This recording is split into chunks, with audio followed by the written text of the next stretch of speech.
m'appelle Hélène Davis et je suis psychothérapeute de formation travailleuse sociale.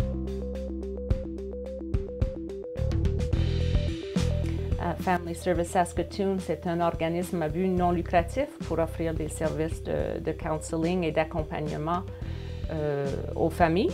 On a un mandat d'appuyer les familles et de contribuer à des communautés saines. C'est un service comme les autres, d'un côté qui nous aide à faire notre vie et notre cheminement par des moments difficiles. Il faut pouvoir aller chercher ce dont on a besoin dans la vie pour surmonter les difficultés, les défis, les obstacles.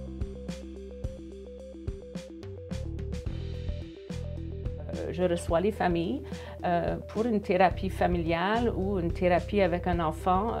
D'habitude, les parents ou les grands-parents font partie de la thérapie, mais pas toujours. Tous les thérapeutes ont des bureaux où ils reçoivent, surtout évidemment quand il s'agit d'adultes ou de jeunes adolescents, directement dans leur bureau.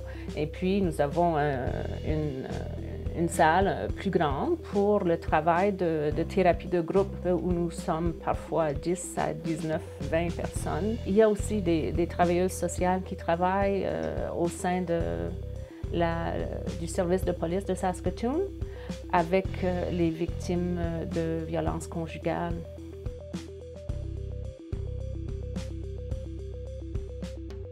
Le bâtiment s'appelle le Community Services Village. Donc, c'est un partenariat d'organismes à but non lucratif communautaires, dont United Way, Centraide, qu'on dirait, le YWCA, le Catholic Family Services, CFS, Sexual Assault Center.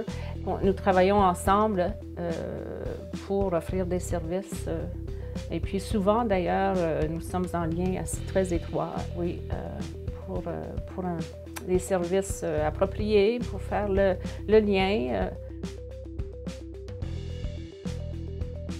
Nous recevons des enfants à partir de l'âge de 5 ans et ensuite nous allons travailler avec des adultes octogénaires qui ont 82 ans.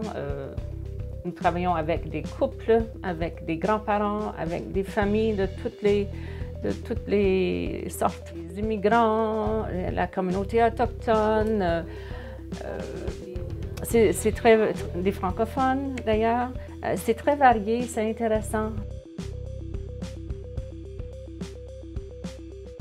Parfois, c'est une question primordiale de communication, car nous recevons des clients pour qui le français est la langue maternelle et qui ne sont pas à l'aise du tout en anglais, par exemple. S'ils sont dans une situation de crise et ils veulent pouvoir communiquer de façon émotionnelle et les expressions idiomatiques, les métaphores de la langue capturent tout ça.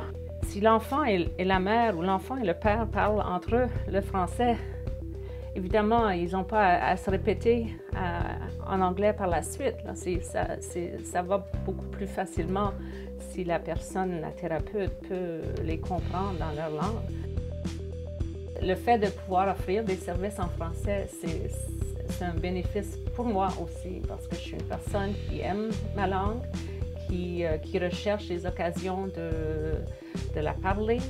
Au-delà de la vie familiale de tous les jours, j'aime entrer en lien avec les gens et connaître aussi leur expérience et leur rapport culturel. Et puis, en fait, c'est enrichissant de se dire, tiens, on a ça en commun, on part d'une certaine complicité. Quand j'étais jeune, j'ai eu recours à une travailleuse sociale qui m'a paru vraiment sympathique, qui m'a impressionnée par son travail, sa personne, sa façon de travailler, la qualité de son travail. Et puis, ça m'a donné l'exemple de ce métier.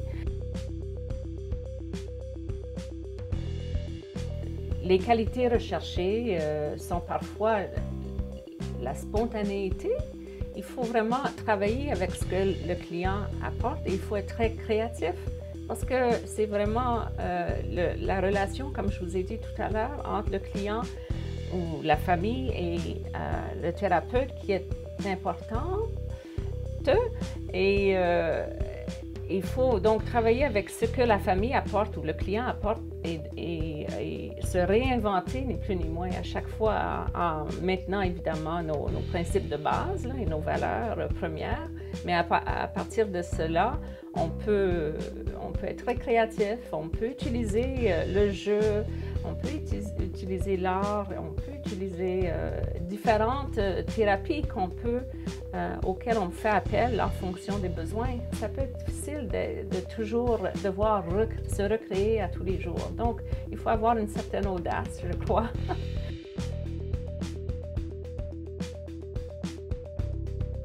Évidemment, quand un client me dit « Ah, je me sens soulagée d'avoir pu communiquer, je me sens rehaussée dans mon estime de moi-même, dans mon niveau de confiance, je vais pouvoir continuer. » C'est souvent des choses, des situations de grand deuil et de crise auxquelles nous faisons face dans une séance de thérapie et qu'une personne puisse se dire soulagée et encouragée, c'est vraiment valorisant, c'est sûr.